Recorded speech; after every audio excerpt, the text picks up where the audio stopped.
Hello bachcho, let's read the question first. So the question says, the let x1, x2, x3, x4 and x5 be the observation with the mean m and standard deviation s. So the standard deviation of the observation kx1, kx2, kx3, kx4 and kx5 is. ठीक है, तो सबसे पहले हम क्या करेंगे यहाँ पे, we will write a key concept, formula for standard deviation. So formula for standard deviation is SD is equals to under root summation of xi square by n minus summation of xi by n whole square, where summation of xi by n इसको हम लिखते हैं mean, ठीक है, या फिर इसको बोल सकते हैं x बार. So n is the total number of values. So यहाँ पे हमें क्या बोला हुआ है कि mean is m and standard deviation is s. So standard deviation हम निकालते हैं, ये है for x1, x2, x3, x4, x5. So standard deviation क्या होगा, summation of xi square by n minus summation of xi by n whole square. So इससे हमें summation of xi square by n minus summation of xi by n whole square whole root, इसकी value कितनी मिल जाएगी, standard deviation हमें दिया हुआ है s. सो ये वैल्यू हमें मिलेगी, ये स्मॉल s है, ठीक है. सो ये वैल्यू हमें मिल गई स्मॉल s.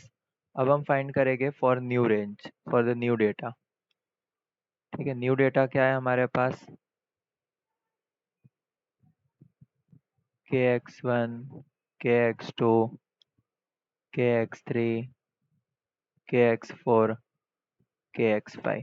सो इसके लिए मीन क्या होगा, summation of xi by n will be k into summation of xi by n, ठीक है, या फिर हाँ इसको हम ऐसे ही लिख सकते हैं.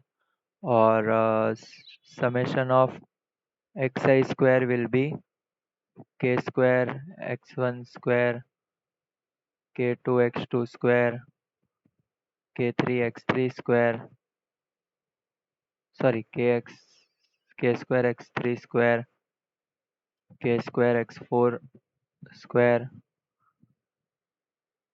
k square x5 square. तो समेशन ऑफ xi स्क्वायर क्या आ जाएगा, k square into summation of xi square. ठीक है, इनको मैं लिख देता हूँ summation of xi, summation of xi square.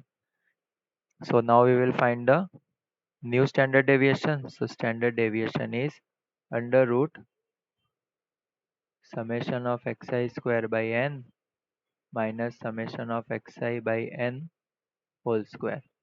So summation of xi square by n की वैल्यू है k square summation of xi square by n minus summation of xi by n की वैल्यू है k into summation of xi by n whole square.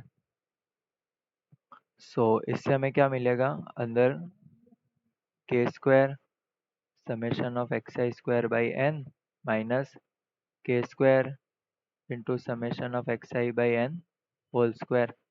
सो इसमें से अगर k square common निकाल दे, सो अंदर term बचेगी summation of xi square by n minus summation of xi by n whole square under root. Root में k square है तो बाहर आ जाएगा.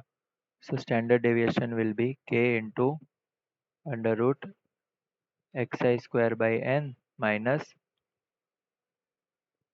Summation of xi by n whole square.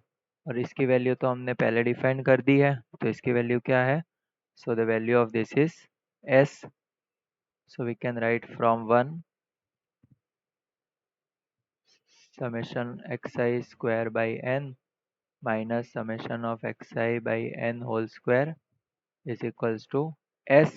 So we can write the new standard deviation is k into s.